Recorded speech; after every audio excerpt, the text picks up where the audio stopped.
Breaking news చూస్తున్నాం. పాకిస్తాన్ అష్టదిగ్బంధనం అయిపోయింది. భారత్ చేతిలో పాకిస్తాన్ చిత్తుగా అయిపోయేటువంటి సమయం ఆసన్నమైంది. ఇప్పటికే పాకిస్తాన్ వైపుగా ఎక్కుపెట్టే విధంగా అన్ని రకాలుగా ఆర్మ్ ఫోర్సెస్ ని భారత్ సంసిద్ధం చేసుకుని ఉండి, మరోవైపుగా అటారీ బార్డర్ ని క్లోజ్ చేసింది. పరివాహక ప్రాంతాల్లో, ముఖ్యంగా సరిహద్దు ప్రాంతాల్లో అందరినీ కూడా అలర్ట్ చేసింది. సరిహద్దు ప్రాంతాల ప్రజల్ని, రైతులందరూ కూడా అక్కడి నుంచి సేఫ్ జోన్ తరలించే విధంగా ప్రయత్నం చేస్తోంది. పంట పొలాలని, పంట మొత్తాన్ని కూడా తీసుకోవాల్సిందిగా ఆదేశాలు జారీ చేసింది. ఒకవైపు ఎయిర్వేస్ వైపుగా కూడా గగనతల నుంచి ఏమి రాకుండా పాకిస్తాన్ అడ్డుకుంటే, అంతకు మించినటువంటి సంసిద్ధతతో భారత్ కూడా సిద్ధమైపోయింది. ఇక మిగిలిందల్లా పూర్తిగా తీర ప్రాంతం. ఇప్పుడు ఆ తీర ప్రాంతాన్ని కూడా పూర్తిగా పాకిస్తాన్ వైపుగా అన్ని రకాలుగా ఎక్కుపెట్టేసింది భారత్ ఆర్మీ. భారత్ నేవీ పూర్తిగా అరేబియన్ సముద్రాన్ని ఆధీనంలోకి తీసుకుంది. నౌక విధ్వంసక క్షిపణులను పరీక్షించేందుకు నేవీ సిద్ధమైంది. జలాంతర్గాముల్లో, సబ్మెరైన్లో సిద్ధం చేసి పెట్టుంది. నిర్భయ్, బ్రహ్మోస్ క్షిపణులను కూడా సిద్ధం చేసి ఉంచింది. లాంగ్ రేంజ్ అంటే సుమారుగా 1000-2000 కిలోమీటర్ల దూరంలో ఉన్నటువంటి ఆ టార్గెట్ కూడా రీచ్ కాగలేటువంటి లక్ష్యాలను ఛేదించేందుకు స్కెచ్ వేసింది. పెద్ద ఎత్తున యుద్ధ నౌకలు మోహరించి ఉన్నాయి. తీర ప్రాంతం వెంట మొత్తం కూడా జలాంతర్గాములు, రాడార్లతో సిద్ధంగా ఉన్నారు. INS Surat, INS Vikrant, INS సాగర్లు కూడా సిద్ధమై ఉన్నాయి. ఇండియన్ నేవీ రేంజ్ లో ప్రస్తుతం కరాచీ, పాక్ తీర ప్రాంతాలు ఉన్నాయి. ఇండియన్ నేవీ రేంజ్ లో ఇవన్నీ ఉన్నాయంటే ఒకసారి ఈసారి పాసిబుల్ నావీ సంబంధించి ఏ రకంగా ఉండబోతుందో మ్యాప్ ప్లే చేసే ప్రయత్నం చేయండి. ఒకసారి మ్యాప్ తీసుకోండి. So present Karachi India range లో ఉంది. ఒక్కసారి గనక అన్ని రకాలుగా సిద్ధమైపోయి సిగ్నల్ గనక వస్తే, ఆ మిసైల్ గనక జలాంతర్గాం నుంచి వదిలిపెడితే గనక పాకిస్తాన్ సగం మ్యాప్ ఎగిరిపోవడం ఖాయం. కరాచీ భారత్ రేంజ్ లో ఉంది. మరోవైపుగా పాకిస్తాన్ హైదరాబాద్ నగరాల పైన కూడా ప్రధానంగా ఫోకస్ పెట్టింది. పాకిస్తాన్ లో కూడా ఒక హైదరాబాద్ ఉంది, అక్కడే హైదరాబాద్ పైన కూడా ఫోకస్ పెట్టింది భారత్. సో ఇవన్నీ కూడా మన టార్గెట్ రేంజ్ లో ఉన్నాయి. ఒక్కసారి గనక వాళ్ళు ఇదే విధంగా ఇంకా కవ్వింపు చర్యలకు పాల్పడుతూ, పిచ్చి పిచ్చిగా కారు కూతలు కూస్తూ, ఇంకా ఏదైనా హెచ్చరికలు గనక పాల్పడుతూ ఇవే గనక కవ్వింపు చర్యలు కొనసాగితే, ఇవే దాడులు కనుక కొనసాగితే, ఒక్కసారి ఇక్కడి నుంచి కనుక ఆ మిసైల్ వదిలేస్తే, ఇక రాసి పెట్టుకోండి, కరాచీ అనేది పూర్తిగా పాకిస్తాన్ సగభాగం వరకు ఉన్నటువంటి కరాచీ, హైదరాబాద్, పాకిస్తాన్ హైదరాబాద్ మొత్తం కూడా చెల్లాచెదరైపోవడం ఖాయంగా కనబడుతోంది. అరేబియా సముద్రాన్ని మొత్తాన్ని కూడా అండర్ కంట్రోల్కి తీసుకొచ్చుకున్నారంటే ఎటువంటి సినారియో కొనసాగుతుంది అర్థం చేసుకోండి. ఇక నౌక విధ్వంసక క్షిపణులను కూడా నేవీ పరీక్షించింది. జలాంతర్గాముల్లో నిర్భయ్, బ్రహ్మోస్లు సిద్ధంగా ఉన్నాయి. లాంగ్ రేంజ్ లక్ష్యాలను ఛేదించేందుకు స్కెచ్ వేసుకొని కూర్చుంది. ప్రస్తుతం అక్కడ యుద్ధ నౌకలు, జలాంతర్గాములు, రాడార్లు కూడా మోహరించి ఉన్నాయి. సో ప్రజెంట్ ఒకసారి దానికి సంబంధించి ఒకసారి దృశ్యాలను, ఆ శబ్దాలను, ఎందుకంటే ఈ శబ్దం విన్నప్పుడల్లా భారత ప్రజల్లో ఒక రకమైనటువంటి ఒక సంతోషం వ్యక్తమవుతుంది. ఇదే శబ్దం పాకిస్తాన్ కూడా త్వరలో వినిపించబోతున్నాం. ఒకసారి శబ్దాలను విందాం.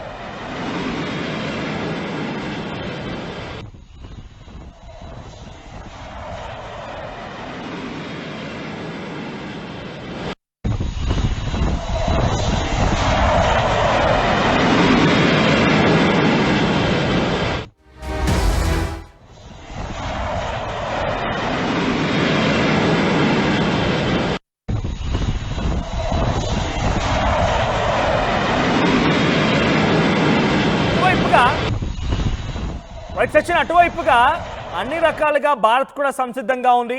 బార్డర్ మొత్తాన్ని కూడా క్లియర్ చేయించే పనిలో ఉంది.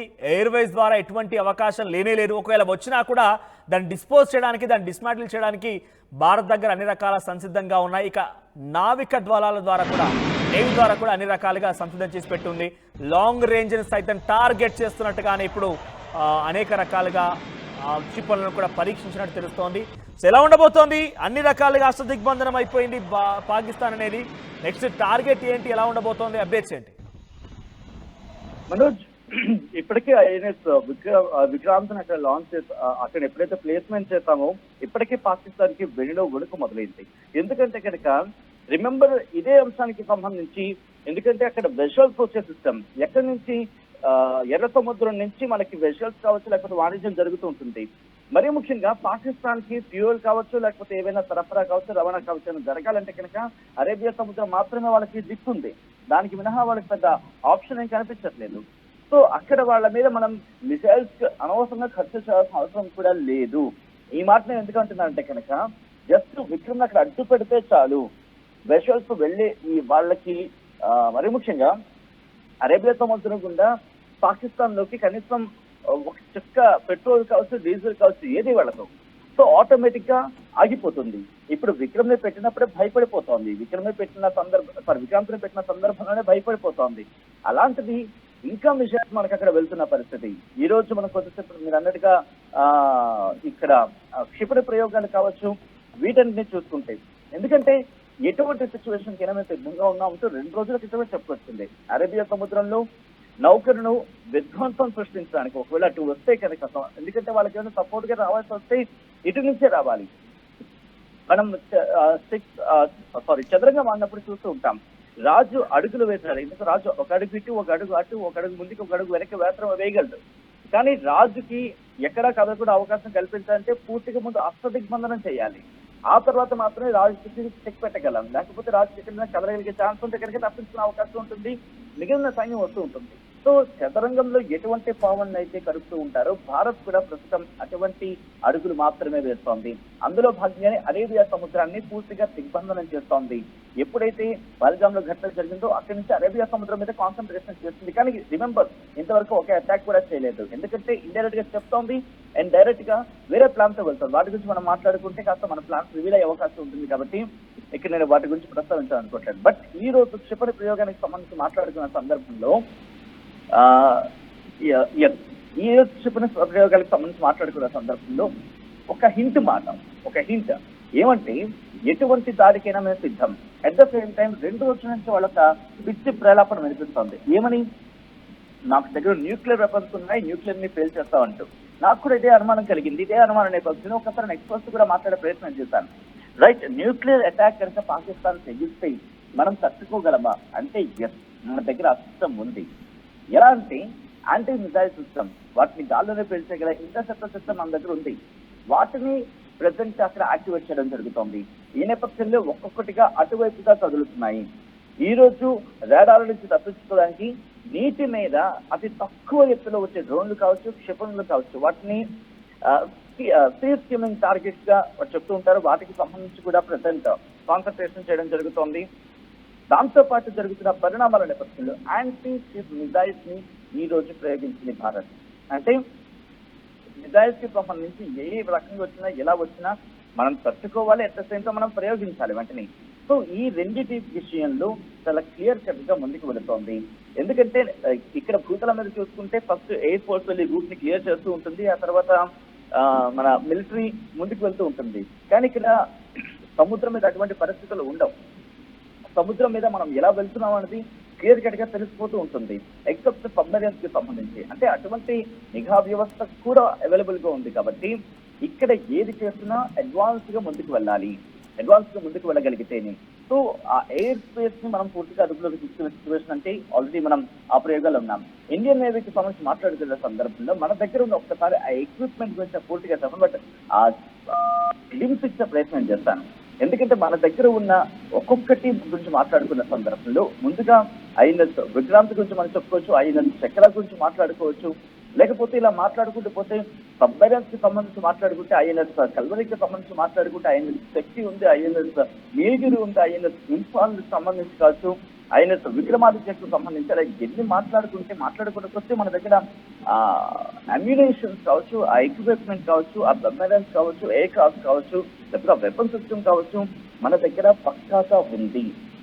దీంట్లో బహుశా 10% కూడా పాకిస్తాన్కి వాడడానికి, అంటే పాకిస్తాన్ మీద అటాక్ చేయడానికి 10% అయినా సరిపోతుంది. కానీ భారత్ ప్లాన్ ఇప్పటి వరకు జరుగుతున్న పరిణామాలు బట్టి చూస్తుంటే మనకి మినిమం డ్యామేజ్, మనకు డ్యామేజ్ లేకుండా ముందుకు వెళ్ళాలి అనే ఆలోచనలో కనిపిస్తోంది. అక్కడ జరుగుతున్న పరిణామాలు కూడా అలాగే కనిపిస్తున్నాయి. ఎందుకంటే అరేబియా సముద్రం మ్యాప్ లో ఎవరైనా ఒకసారి చూసే ప్రయత్నం చేస్తే కనుక అక్కడ మనకు ఆప్షన్ లేదు. ఎందుకంటే కరాచీ కావచ్చు, వాగర్ ఎయిర్పోర్ట్ కావచ్చు, వాళ్ళకున్న ఆప్షన్ ఆ 2 మాత్రమే అక్కడ ఉన్నాయి అరేబియా సముద్రానికి సంబంధించి. ఎందుకంటే గల్ఫ్ ఆఫ్ ఓమన్ కువైట్ నుంచి వచ్చినా, లేకపోతే అటువైపు నుంచి అయినా, అది కూడా జస్ట్ కార్నర్ మాత్రమే.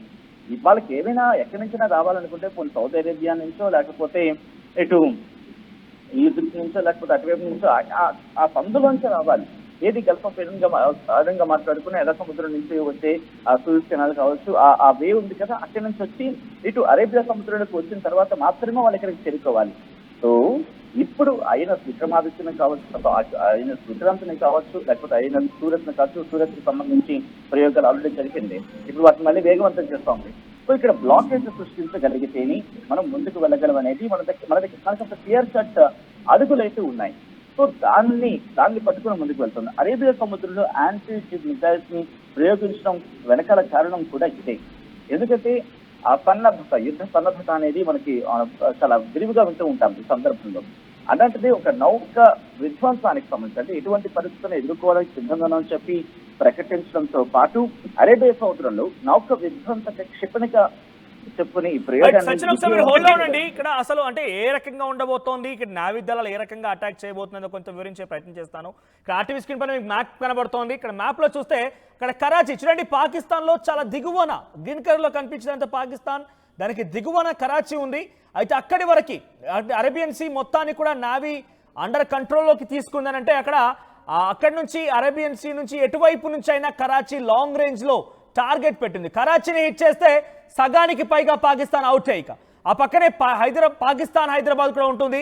పాకిస్తాన్ హైదరాబాద్ ని కూడా టార్గెట్ చేసి ఉంచిందనంటే ఇటు అరేబియన్ సీ మొత్తం నావీ కంట్రోల్లో ఉంది. రెండు టార్గెట్ చేసి ఉంచారు అంటే చాలా క్లియర్ గా కోస్టల్ ఏరియా అంతా కూడా పాకిస్తాన్కి కోస్టల్ ఏరియా. ఈ కోస్టల్ ఏరియా నుంచి అన్ని రకాలుగా టార్గెట్ చేసి ఉంచారు. అంటే బహుశా అది ఎక్కడి నుంచైనా కావచ్చు, ముంబై నుంచైనా కావచ్చు, లేదంటే వైజాగ్ నుంచైనా కావచ్చు, ఏ రకంగా టార్గెట్ చేసి ఉంచారనేది మనం చెప్పలేం. ఎందుకంటే ఇండియన్ నావీ ఎక్కడి నుంచి టార్గెట్ చేసిందని మనం చాలా క్లియర్గా ఇన్ఫర్మేషన్ని మనం పాస్ చేయలేం. కాబట్టి ఎక్కడి నుంచి టార్గెట్ చేసినా కూడా లాంగ్ రేంజ్లో కరాచీ వరకు వెళ్ళే అవకాశం అయితే కనబడుతోంది. సో కరాచీని పాకిస్తాన్ హైదరాబాద్ కనుక హిట్ చేసి ఉంటే కనుక సగానికి సగం హైదరాబాద్ లేచిపోతుంది, హైదరాబాద్ సగానికి సగా వెళ్ళిపోతుంది. ఇదే కనుక మనం ఈ బార్డర్లో చూస్తే అహ్మదాబాద్ కరాచీ దగ్గర నుంచి మొదలుకుంటే అక్కడ పైన శ్రీనగర్ రెడ్ కలర్ కనిపించేంత వరకు ఆ బ్లూ బార్డర్ మొత్తం కూడా ఇంటర్నేషనల్ బార్డర్ అంతా కూడా, ఇక పైన రెడ్ కలర్ కనిపించేది అది ఎల్ఓసి 748 కిలోమీటర్స్.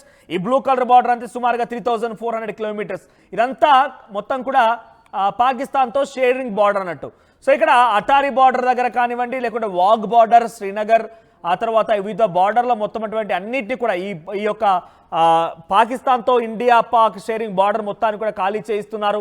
పైనుంచి ఎయిర్వేస్ కూడా అంటే ఎటువంటి విధంగా కూడా వదిలిపెట్టకుండా అన్ని రకాలుగా సంసిద్ధత ఉంది. So INS Sagar, INS Vikrant, INS మరొకటి కూడా ఈ సూరత్, ఈ మూడు కూడా సిద్ధంగా ఉన్నాయి. సో నావిక దళాలు కూడా సిద్ధంగా ఉన్నాయి, అటు ఎయిర్ ఫైటర్స్ కూడా సిద్ధంగా ఉన్నాయి, అన్ని రకాలుగా సంసిద్ధంగా ఉన్నాయి. అటాకింగ్ మోడ్ ఒకటే లేకుంటే అన్ని రకాలుగా సంసిద్ధంగా ఉన్నాయి. డైరెక్ట్గా పాకిస్తాన్ని చిత్తు కింద చేయడం కోసం అన్ని రకాల సంసిద్ధత భారత్ దగ్గర ఇప్పుడు మోహరించి ఉంది. అన్ని రకాల ఆర్మ్ ఫోర్సెస్తో తయారుగా ఉన్నారు. ఏ క్షణమైనా ఎప్పుడైనా ఒక బిగ్గెస్ట్ వార్తని మనం వినబోతున్నాం. ఎస్ సచిన్, ఫైనల్ కంక్లూడ్ చేయండి. అంటే ఇప్పుడు ఏ రకంగా చూసినా కూడా భారత్ సంసిద్ధంగా ఉంది, అటాకింగ్ మోడ్ కోసం రెడీగా ఉంది, బ్రహ్మోస్, నిర్భయ్ లాంటి క్షిపణులను రెడీగా చేసి పెట్టుకొని ఉంది. ఇక అటాకింగ్ మోడ్ కోసం వెళ్తుందా, లేదంటే అటు పాకిస్తాన్ నుంచి ఏదైనా చర్య వచ్చేంత వరకు కానీ పాకిస్తాన్ నుంచి మరొక రకమైనటువంటి అటాకింగ్ వచ్చేంత వరకు వెయిట్ చేస్తుంది అనుకోవాలంటే ప్రజెంట్ అసలు ఏం ఎక్స్పెక్ట్ చేయవచ్చు, ఎటువంటి విధంగా ఉండబోతోంది? ఫస్ట్ అష్టదిగ్బంధనం మన ప్లానింగ్, అది అష్టదిగ్బంధనం జరుగుతోంది. మిలిటరీ ఆపరేషన్స్ ఎక్కడా మనకి బయటికి రావట్లేదు, అంటే మిలిటరీ చాలా గట్టిగా వెళ్తోంది. At the same time air space కి సంబంధించి ఇండియన్ ఎయిర్ ఫోర్స్ కూడా అక్కడ ప్లానింగ్ లో ఉంది.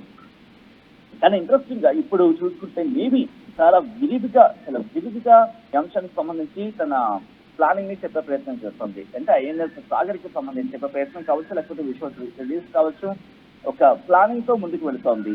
ఎందుకంటే ఇక్కడ పెద్దగా మనం లార్జ్ స్కేల్ లో ఎక్స్పెక్టేషన్స్ ఏం అవసరం లేదు. పక్కాగా అరేబియా సముద్రాన్ని మనం కనుక ఆధీనంలోకి తెచ్చుకోగలిగితే ఇక్కడ సగం పని అయిపోయినట్టే. ఎందుకంటే ఆన్ ద ల్యాండ్ మిలిటరీకి సంబంధించి ఆపరేషన్ మనకి పక్కగా ఐడియా ఉంది. అలాగే ఎయిర్ సంబంధించి, ఎందుకంటే ఎయిర్ ఫోర్స్ కి సంబంధించి అది కూడా మనకి ప్లానింగ్ లో ఉంది. కానీ ఎటు వచ్చి కాస్త ఏమైనా సిచ్యువేషన్ మారే అవకాశం ఉంది అంటే కనుక అరేబియా సముద్రం దగ్గర. సో ఇక్కడ దీని మీద పూర్తిగా పట్టు బిగించాలంటే, ఎందుకంటే ఇక్కడ ఇంట్రెస్టింగ్ గా నిన్న హమాస్ కాదు హౌతీ రెబల్స్ కూడా ఒక డైలాగ్ వేయడం జరిగింది. హౌతీ రెబల్స్ కూడా సంబంధించి ఏమంటున్నారంటే, ఇటు విక్రాంత్ ని పేల్ చేస్తామని చెప్పి వీళ్ళు డైలాగ్ వేసిన పరిస్థితి. ఒకవేళ అటువంటి సినారియో, ఎందుకంటే ఎక్కడో మోల్ ఉంటుంది, యమన్ లో ఉంటుంది ఈ హౌతీలు. బట్ ఎప్పుడైతే అరేబియా సముద్రంలోకి విక్రాంత్ అడుగుపెట్టింది, వీళ్ళు ఫేస్ చేస్తూ ఉంటున్నారు in support of Pakistan. So అలా వెళితే కనుక అమెరికా రంగంలోకి దిగే అవకాశం ఉంటుంది. అమెరికా రంగంలోకి దిగి అట్లీస్ట్ పసిఫిక్ ఓషన్ కి సంబంధించి మాట్లాడుకున్న సందర్భంలో ఇటు యమన్ వరకు వాళ్ళని కనుక నియంత్రించగలిగితే అరేబియా సముద్రం మన పట్టులోకి వచ్చినట్టే. కానీ విక్రాంత్ మనం కాపాడుకోవాల్సిన అవసరం కూడా ఉంది. ఒకవేళ ఎందుకంటే మనం పాకిస్తాన్ చూసుకుంటూ ఇటు యమన్ కనుక మనం అఫ్కోర్స్ విస్మరించే పని అవకాశం రెండు ఉండవు. ఒకవేళ హౌతీలు కనుక ఒకవేళ అడ్వాన్స్ మూవ్ వేస్తే ఇక్కడ మనం అమెరికా సాయం తీసుకోవడం, అమెరికా సాయం తీసుకోవడం అవసరం కనిపిస్తుంది. At the same time Israel సాయం కూడా తీసుకోవాల్సిన అవసరం ఉంది. ఎందుకంటే యమన్ ని కంట్రోల్ చేయగలగాలి, యమన్ హౌతీలను కంట్రోల్ చేయగలగాలి. ఎందుకంటే మనకి మన టార్గెట్ అంతా పాకిస్తాన్ వైపు ఉన్నప్పుడు మన టార్గెట్స్ ఎక్కడ కూడా విచ్ఛిన్నం కాకూడదు, మన టార్గెట్స్ ఏది డైవర్షన్ కాకూడదు అనుకుంటే కనుక వాళ్ళ సంగతి వాళ్ళకి అప్పచెప్పితే they will take care of that. ఎందుకంటే వాళ్ళకు కూడా ఇక్కడ అవసరం ఉంది కాబట్టి రెడ్ సీ మీదుగా ఇటు అరేబియా సముద్రం నుంచి బే ఆఫ్ బెంగాల్ కావచ్చు, లేకపోతే ఇటువైపు మనం ఏషియాకి కనెక్ట్ అవ్వాలంటే వాళ్ళకున్న ఆప్షన్ అదే. కాబట్టి ఐ థింక్ ఒకవేళ హౌతీలు కనుక ఎంటర్ అయితే అరేబియా సముద్రంలో విక్రాంత్ మీద అటాక్ అయ్యే పక్షంలో అమెరికా ఇజ్రాయెల్ దిగిన పెద్ద అతిశక్తి లేదనుకోవాలి కదా మనం. వై సచిన్, సో అన్ని రకాలుగా భారత్ సంసిద్ధంగా ఉంది. అటు ఎయిర్ ప్రకారంగా కానివ్వండి, లేదంటే బౌండరీస్ షేరింగ్లో కూడా అన్ని రకాలుగా సంసిద్ధం చేసుకున్నారు. ఆర్మీ ఫోర్సెస్ రెడీగా ఉన్నాయి, ఇక నావీ దళాలు కూడా రెడీగా ఉన్నాయి. అన్ని రకాలుగా పాకిస్తాన్ అష్టదిగ్బంధనం చేశాం. ఇక తదుపరి పాకిస్తాన్ని చిత్తు చేయడమే తదుపరిగా మిగిలి ఉంది. పాకిస్తాన్ అష్టదిగ్బంధనం అయిపోయింది. మీరు గమనిస్తే కరాచీ దగ్గర, ఇందాక మ్యాప్లో చూపించాను, మళ్ళీ మీకు చూపిస్తాను. మ్యాప్లో కోస్టల్ ఏరియా షేర్ చేసుకుంటోంది పాకిస్తాన్ నుంచి కరాచీ, పాకిస్తాన్ హైదరాబాద్ కూడా మరికొన్ని ప్రాంతాలు కూడా ఉన్నాయి. గ్వార్ధార్ అనేటువంటి మరొక పోర్ట్ కూడా ఉంది. ఈ రెండు పోర్ట్స్ అక్కడ షేర్ చేసుకుంటున్నాయి. వాటిని లాంగ్ రేంజ్ నుంచి ఇండియా టార్గెట్ చేసి పెట్టి ఉంది. ఏ క్షణమైనా కూడా వాళ్ళు కనుక అటాకింగ్ మోడ్లోకి వస్తే వాటిని పేల్చడానికి సిద్ధంగా ఉంది. ఇక మరోవైపుగా బార్డర్ షేరింగ్లో, ఇంటర్నేషనల్ బార్డర్ షేరింగ్ నేపథ్యంలో ఆ గ్రామీణ ప్రాంతాలని, ఆ సరిహద్దు ప్రాంతాలను మొత్తం కూడా అలర్ట్ చేసింది. అటారీ బార్డర్ని క్లోజ్ చేసింది, అన్ని రకాలుగా క్లోజ్ చేసి పెట్టించింది. అక్కడ కూడా సాయుధ బలగాలను మోహరించి ఉంది. ఇక ఏ ద్వారా ఎటువంటిది వచ్చినా కూడా చాలా ఈజీగా ట్యాకిల్ చేయడానికి సిద్ధంగా ఉంది. అంటే అన్ని రకాలుగా పాకిస్తాన్ని అష్టదిగ్బంధన చేసి భారత్ సంసిద్ధంగా కూర్చొని ఉంది.